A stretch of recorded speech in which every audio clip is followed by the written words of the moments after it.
All right, welcome back. Thank y'all for being here. Exciting time of the year. First practice. It's a lot different than it used to be. Most of you all are old enough in here to remember when you couldn't meet during the summer and didn't have any OTAs, and your first practice was truly your first practice. It's not the case anymore. Thankful for that. We basically had 16 OTAs. We met quickly in the summer before those OTAs, so kind of had a running start into practice. Today and tomorrow is really about teaching this group how to meet, how to walk through, how to practice. And then making sure we know our signals, our alignments, our assignments, and more mental days than anything. It's hard to really evaluate guys when we're just in helmets. Practice 3 is when we put shells on and really can start the evaluation process then. We got a lot going on at practice right now. You guys are going to be out there tomorrow. I think you'll see it. John was out there today. He can probably tell you it's organized chaos. There's a lot of people, a lot of moving parts. We're two-spotting all our group and team periods. And so what I mean by that, we have every team drill or every group, meaning 7-on-7, 1-on-1, those type of drills, is everybody's getting reps. So if we have a first down period going on one field, there's the exact same drill going on the defensive field. And so everyone's getting reps for the first 2 weeks or so. And it's really good for your young people, where they can feel part of it and everybody gets evaluated. And I think that's important. Mike Joseph and our strength conditioning staff, I think they've done a really good job getting our guys ready. It was nice and cool today. That helped, but we didn't have any conditioning any issues at all. Thought the guys moved around well.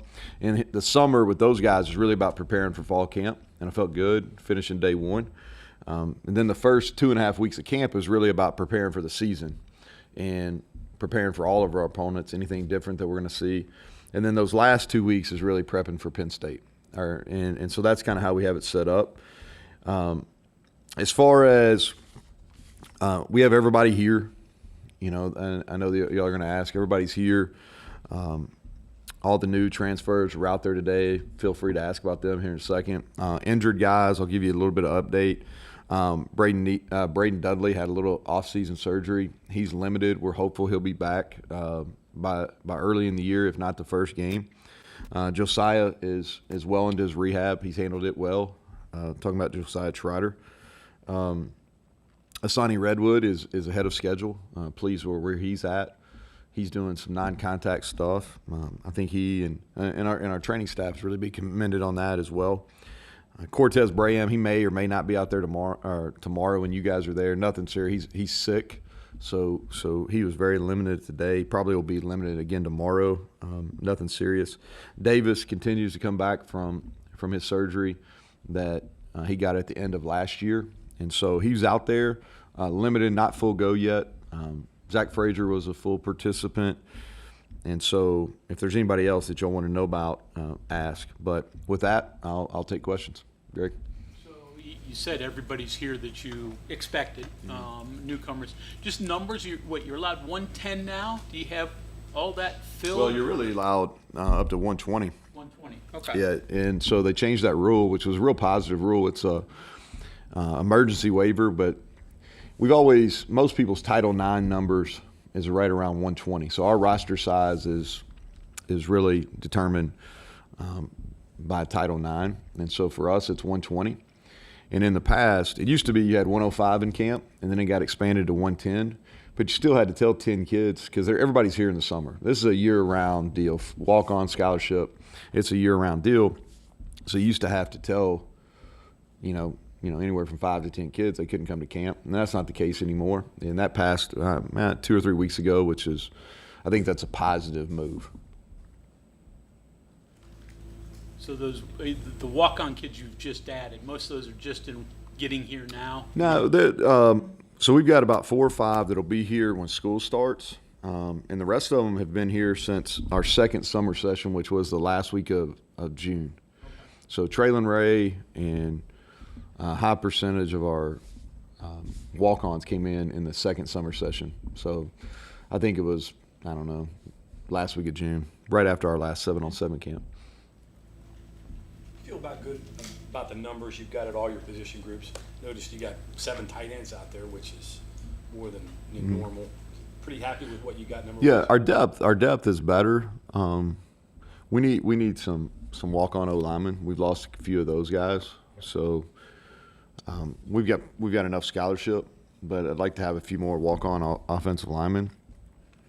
And then, at linebacker, because of Trotters' injury, I'd like to be a little deeper there. But I think if you look, not that we wouldn't like to be better at some spots. I think everybody would. But from a numbers perspective, we can go out there and practice like you saw today and have 2 full units where everybody's getting work, and the competition's still good enough. Not throwing your guys out throwing. You got enough guys. Yeah, we got enough guys to rotate. Absolutely. Bob? Yeah, each team has a personality of its own. How long does it take to develop that, and what goes into creating it? Well, I think it starts kind of January, and then the way the rules work now, because so in January you've got, I don't want to put percentage. Let's just say 60%, and then you start the summer and you've got about 90% of your guys, and then once fall camp starts, you're closer to 100. And so I think the personality really starts in January, and then it carries and kind of builds through the summer, and then during your first 2 weeks of camp, I think it's kind of solidified. And then when you get in the season, it's how you handle your first big piece of adversity. I like this. This team's got a kind of a youthful energy about it. They're excited. They're a confident group. They're a group that is really hungry right now, has a chip on their shoulder. They're fun to coach. And so, but I think it's too early. I want to see how we handle. Today we're in shoulder pad. We're in helmets. It's 75 degrees. It's kind of all purple skies and butterflies. So we'll see how it goes once it gets a little warmer and there's some contact. You mentioned adding speed at wide receiver a few times. How do you feel about what you did in that department? And have you noticed, that on film? Yeah, I think everybody's really kind of underselling our receiver crew a little bit, and I get it, because if you look at it, the old way of doing things when you looked at, kind of preseason stuff is you look at returning production, but the only returning production people count is returning production on your team. And so we lost a high percentage. Bryce and Sam were very productive the last couple of years as far as number of catches and those type of things. So I get why people are maybe underselling, but I really like what we've done. It's the most versatile group we have. We catch the ball better. Now we got to go do it in a game, but as far as just catching the football and being pure pass catchers, we're at a higher level than we've been. I like the mix up. I kind of use it. I've used that basketball reference a couple times talking about them. We've got guys that aren't similar. I think that you just think about, like, Devin Carter's a big, strong guy. E.J. Horton is an extremely fast guy. Jayshon Polk is fast. Cortez Bram is a physical guy. You got Preston Fox, who's very shifty. And then you got Noah Massey, who we added, who's just a big human that's playing slot receiver. And so I like the different body types we have. I like the different styles. In this first 2 weeks of camp, we got to figure out their strengths and how we use them the best. And that's on us as coaches. But I like the guys, and I like the mix of what their skill set is. Defensively, mentioned, and Coach Leslie talked about getting back to the basics, things like that. Is the plan similar? Is it advancing? Like, what have you seen in terms of that now? Because that was a long time ago. Mm-hmm. You've seen that. What have you seen from getting back to the basics with the defense? What do you like about what you've added to fit into that? And then as much as the plan you can give, I guess. Yeah, no, I think that we went back and really the process during the off season, talking about December and January off season, is really analyzing what our issues were. And so for us, a big part of that was simplifying, is improving our tackling ability, and just fundamental football. And we're really sticking to that. I think the thing that's easy to do from a coaching perspective is you get into camp and you have your install set, and then you want to start to do a little bit more. And that's what we've got to be really careful about, because we've got guys that our team speed is the best we've had. And so I want our guys to play fast. And we're really focused on our alignments, making sure we can get aligned, our effort to the ball, and then being physical at the point of contact, whether that's shedding blocks or making tackles on the ball. And, we'll mix it up on third downs, but, in our base defense on normal down and distance in the open field, we want to get lined and continue to be simple. You talked about it down at media days. Can you go into the play calling decision? Yeah, I just think it goes back to this is, made the decision of what we were going to do offensively, back during that December, January term. Chad's done a really good job as a coordinator, and he'll lead those. He's going to lead those unit meetings. He's kind of the voice in practice. But it goes down. This is going into year 9 for me as a head coach. And so – 1 year didn't call the plays. The rest of them did. Now, Jared was very, very involved and called some games at the end of that 21 season. And so, but for the other 7 years as a head coach, I've always called it. And I think there's some real advantages of being able to do that as far as managing the game. Taking a step back and not doing it last year is not something I necessarily regret, because I think it was good for me from a growth standpoint. It's been beneficial as far as, because it really gave me some time to think about, okay, who do we need to be here for us to be successful offensively? What do my weeks and days look like as a play caller? And for me, it just came back like the most success I've had as a head coach is doing it. And the only reason I have this job in the first place is because I was a really good offense coordinator. And so I've got a really good room, and Chad and Reagan and Matt, those guys, we've played a lot of games together, and I think they're really bright. And we added some young energy and some, I think, great coaches, which, Bilal got recognized 30 under 30 yesterday, which I thought was a really good kind of feather in his cap. And so, but that's kind of all the items that went into it. Would Sean and Chad have any in-game? Oh, yeah, absolutely. Yeah, so like Sean will be up top.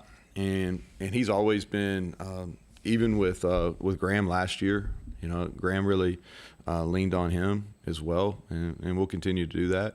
And Chad and Matt have had a lot of say in our run game, going back probably as far as 2 years ago, and so they'll continue to do that. I think a lot of it, like the actual in-game play calling, sometimes is a little bit overrated. It's more about getting your game plan set early in the week and being able to rep those plays and then having answers within the game. I think that's probably as much. And answers within the game a lot of times comes from those guys that aren't necessarily the play caller, because as a play caller you're thinking ahead, and then in between series those guys can really help you because they're not necessarily focused on the ball as much. They're looking at other things. But yeah, for sure, that's a long answer, but yes, they'll definitely have a say. Is it fair to say that? Say again. Parts of the field, certain situations. You got No, some there. yeah. So you're asking kind of how we did it. You're asking about, yeah. Not as much right now. Yeah, not as much. Just, is it fair to say that their role in terms of play calling in game could also develop as the season progresses? Yeah, I think that's fair. Like, here's the thing that y'all need to understand, that y'all understand. I think you probably already do this, but like my trust level in those guys, we've been through a lot of battles, is extremely high, and I listen to them. They're not just giving suggestions that are just, hey, try this. They have really good reasoning behind that, and when they tell me things, whether it's practice games, planning purposes, like I listen. What's it been like watching Scott as you've been with him for a long time, watching him be a first-time coordinator? Chad? Yeah. So here's, and I think I've said this maybe in this setting before, is sometimes you add responsibilities to people and they get really bogged down. And then sometimes you add responsibilities to people and they really flourish. And I think that's what's happened with Chad, is he's really flourished. He's gifted in front of the room. He does a really good job. Like, he's a guy that's consistently has energy, which I think is important, maybe more so dealing with today's player than ever. He's got really good energy. He's a great teacher. He uses language that is, what I mean by this from a teaching standpoint, I think the language you use and the clarity that you use is extremely important. And he's able to really articulate his points using very few words, and he has the ability for his players to be able to give that information back to him. The other thing too is I think pushing him outside his boundaries, like in the spring, like he called almost every scrimmage, he called all the plays. I think that gave him really unique perspective. He did it a couple years ago in the Golden Blue game, but other than that, that's the only time he's done it. It's this last spring, so I think that added a really perspective to him, and I think that helped him, and in turn, that's going to help me in the fall. But no, I'm really pleased with what he's doing right now. Where do you see Garrett and Nico's growth from the first spring practice through the summer to where you are now in terms of their understanding of what you want to do, the things that they're suggesting, maybe the back and forth? Are you seeing growth there from those two guys? Yeah, I thought today it's one day, so ask me next week and I'll be able to give you a better answer. The thing that I like today about both those guys, very even keeled, and Garrett as a younger player, and maybe even in the spring to probably a little lesser extent, he's got great energy. His juice levels are extremely high. And what happened previously when he was a younger player is he'd have really highs and then really lows. And if you're a guy that kind of has a bounce to you and you're up every day, your lows are really magnified, because somebody else's, if he's at a normal level, everybody's looking at him like, what's wrong? And today I thought his energy level was good. Even he made a couple bad decisions, but it didn't affect him, and he was able to bounce back. And the same with Nico. I think he's more comfortable. He's at ease, and both of them are competing for the job. And sometimes what happens when you get in these competitions, in these singular jobs, where it's quarterback, kicker, is guys get really tense, and they feel like the decision is based on every single play. And I thought Nico was a little bit like that in the spring, and Garrett a little bit. But I thought both of them were much more at ease today and didn't try to force things, handled the negative plays better. And so I thought that's growth, and we'll see how they continue to handle it as we move forward. Maybe not every play has to be spectacular. Yeah, that's like we hit a lot more checkdowns today, which is a growth for the quarterback. Let me go back to the personality thing. Is it common for teams to have two personalities, offense, defense, and is it kind of good to maybe have them different for when they practice against each other? Yeah, I think a lot of it has to do with who's your alphas on each side of the ball. If like speaking on defense right now, kind of our alpha over there is Lee Koba, and he's an aggressive by nature. He likes to talk. A bad play doesn't necessarily affect him, and so if we can have his aggressive mentality defensively, then I think that's going to be a positive. But it has to happen. You can't necessarily force that, but he's definitely the leader there, especially he and Sean in the front. And so I'd like for us to move toward kind of his mentality defensively. I assume the youthful exuberance comes from Clark Garrett. Yeah, without a doubt. And Garrett's, I mean, y'all have been around him. He and Nico both have a confidence about him, and they've both been really successful athletes. Garrett was a high-level baseball player. Nico had an incredible comeback, on ESPN in high school. I mean, they've had a ton of success, and they've got natural leadership skills, and they're likable. Which and they both have. When I say I think you have from an energy level. When I say that, when people with good energy come into a room, you kind of feel it, and both those guys have that. Transfers that just enrolled this summer, sort of in three groups: wide receiver, defensive back, and defensive line. One of those positions easier to catch up quickly without a spring behind them, and then is one just because of need more important for you to really step forward right away? Well, I think the guys that have played a lot of football, it's an easier transition. So even Tyron Bradley, who's making a big jump from FCS to Power 5, but he's played a lot of football. And so his transition, Beanie Bishop, who's really a 6-year guy, his transition because he's played and he's basically done this where you come in for a year. He did that last year at Minnesota. so he kind of understands, probably learned some lessons from that experience that he's carrying forward here. Anthony Wilson, he's played a ton of football, so there's transition. I think it's more the experience level of the player rather than the position. You need one of those groups to step forward just because Well, really, to be honest with you, all those guys we took in that May kind of transfer window, we need them to play. Like Tyron Bradley, I got him listed here. Tyron Bradley, he needs to push Jared Bartlett. We need to be able to play both of those guys at the same time. Beanie Bishop, we need experience, and he's got versatility. He can play inside and outside. Like, we need to get him ready to play. That's why we got him. Anthony Wilson, we need a safety with experience, and he's played a ton of football, and he's a good tackler. Tomey, we needed somebody that could play, that had length. And now he's a younger player. He only played in 4 games last year at Kentucky, and so maybe he's not as far along and from an experience standpoint, but he's talented and he's big, and we need him to be a factor. Fatorma, an older guy, was kind of a role player at Penn State. We need him to increase his role here, and really push Hammond and Mike at that position. Noah Massey, last year guy. We wanted a guy that a big physical presence in the slot receiver. Right now we've got one really true receiving threat at tight end in Cole Taylor, and then we've got a couple young guys that maybe or maybe not going to be ready, so we wanted another kind of big body in the middle. So, like, he's got to be ready to play.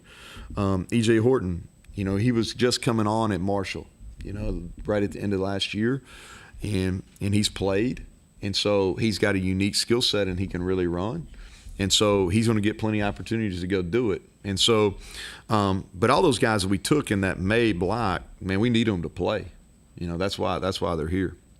How do you feel about Will right now? Dick, Will linebacker. I think that's the question mark. I don't think that's something that we shy away from. Is we need to see. That's if you were going to ask me, like, defensively, what's the position that you're most intrigued by? Who's going to step up? Is it that Will linebacker spot? Like, we've got some candidates, but a lot of them haven't played.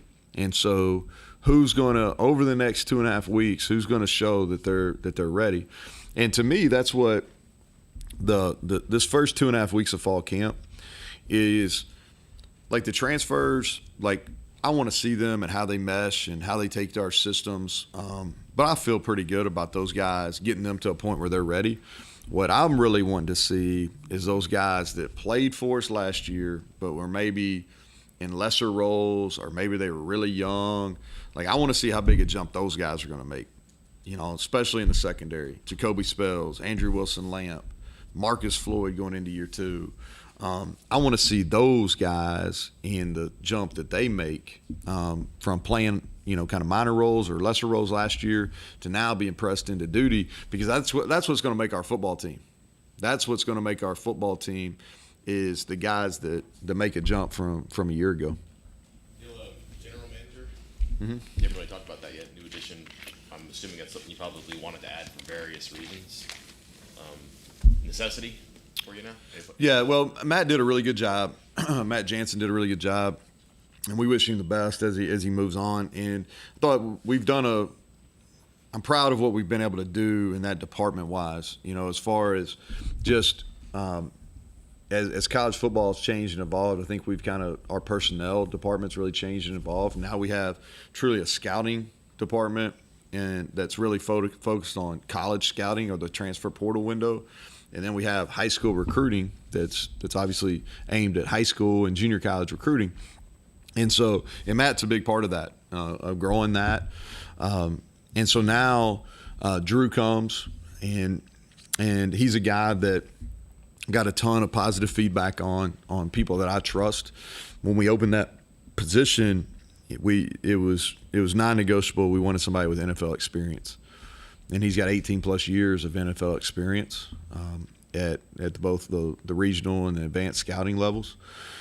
So we wanted to bring that NFL experience for multiple reasons. The first being instant credibility within our building, and being able to communicate with our staff and with our current roster what the NFL, what they're looking for, how they evaluate, what the individual player needs to do to continue to grow, to put themselves in a position to play in the National Football League.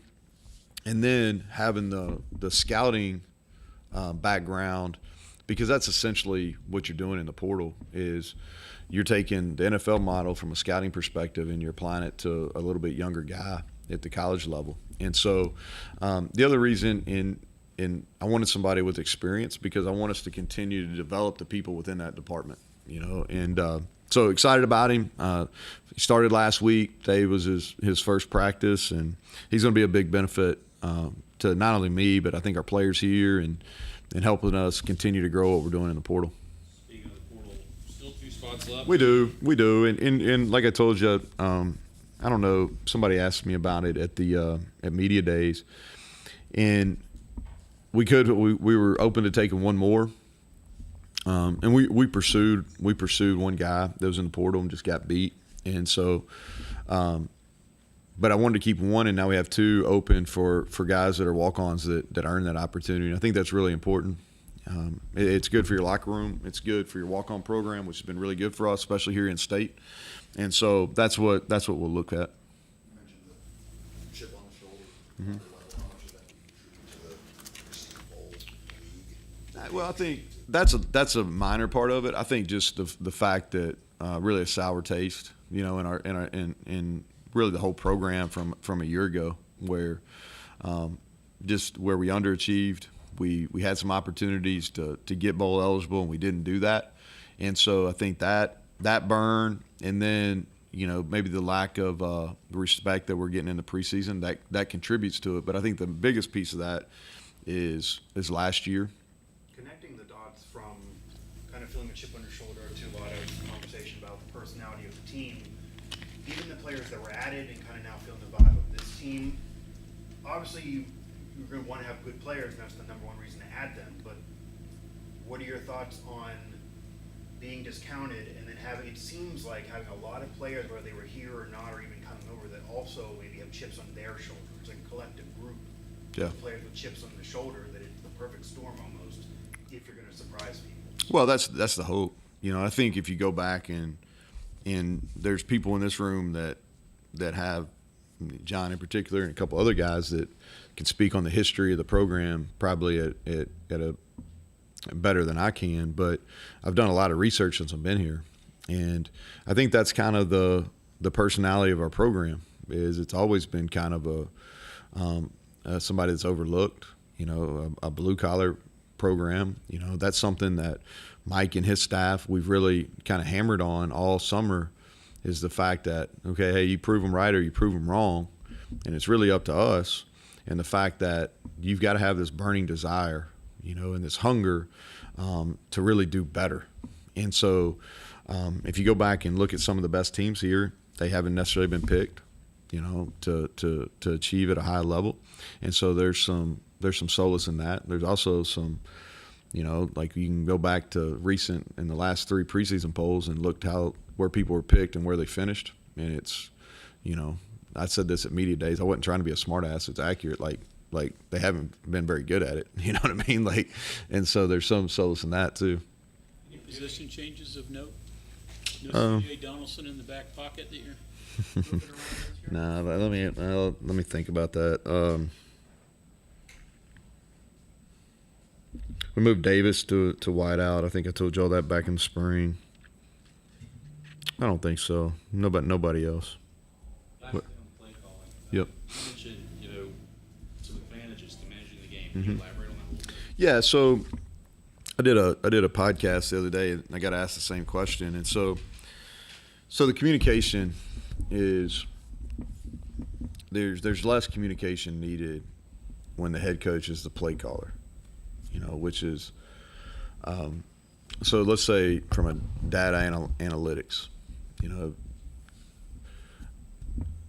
this Randy Wilkins now used to be David Faulkner, but Randy Wilkins now is kind of my point guy on our data analytics. And so we really make a lot of these decisions on Thursday before the game of when we're going to go for it, 4th down, when you're going to go for it, for the touchdown or field goal. A lot of those decisions are made. Now, there's always kind of the ebb and flow of the game, but if the head coach, not the play caller, basically what you do is, on first or second down at the latest, you let the guy know when he's got 4 downs. And as the head coach, you don't necessarily have to communicate that. And so you can kind of think ahead, and you don't have to sit there and go, hey, remember, first down, second down, because you got 3 more. And there's some advantages on that. You can also control the tempo of the game, which I think is important.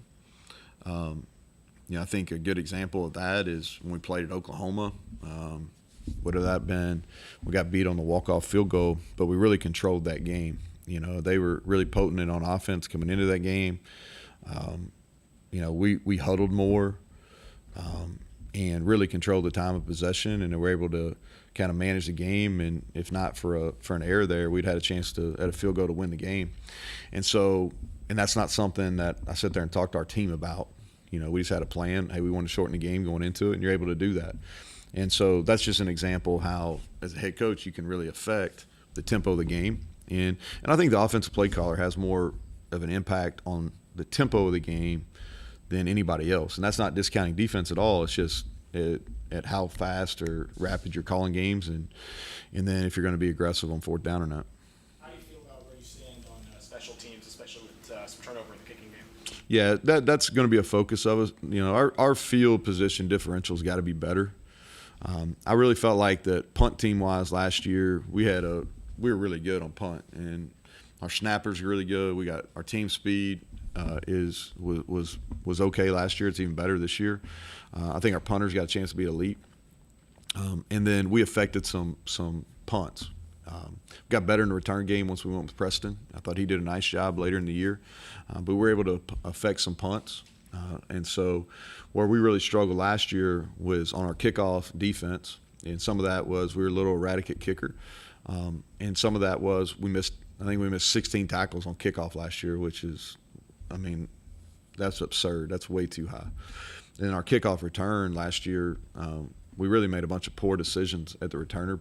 I think our average starting field position at kickoff return was on the 21-yard line, which give you an example, like I think Kansas State and maybe TCU is like the 28. That's a 7-yard difference. That's huge. And so our point of emphasis, we're going to continue to be really good at the punt game. And then our kickoff defense and our kickoff return has got to be much, much better. And so I think you see that we went out and invested in 2 returners. Beanie Bishop's returned a lot of kicks. Jay Sean Polk's been a high-level kickoff returner. And so we're going to put those guys back there, and we're going to coach them up and make better decisions. We're going to be different schematically. And then our kickoff team, we've had an emphasis on tackling going back to January, and that better show up on kickoff as well. Do you have any thoughts about Colorado coming into the conference? Not really. I mean, here's the thing. Like, I'm old enough to know, like, when they were in the conference, I played them in the Big 12 before. So that's why I guess I got some gray in here, Tony.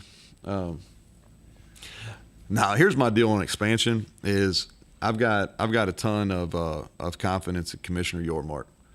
And so however all this shakes out is because of my belief in him is West Virginia is going to be positioned well, and the Big 12 is going to be positioned well. I don't really have much thought on Texas and Oklahoma. I really don't care. And I don't mean that negative. I just really don't care. Same with Colorado coming in. I think it's a great addition. I think I think it's genius to try to get in 4 time zones, because it's all about TV. And if you can play in all 4 time slots on Saturday and be in a time slot on Thursday and Friday, it's pretty good business to me. And so that's how I would answer that. More about Wonder than Willie? Huh? More about Wonder? Oh, yeah. I'm intrigued. It's a good story. Gives everybody something to talk about. Keeps college football in the press. So, yep. Thank y'all.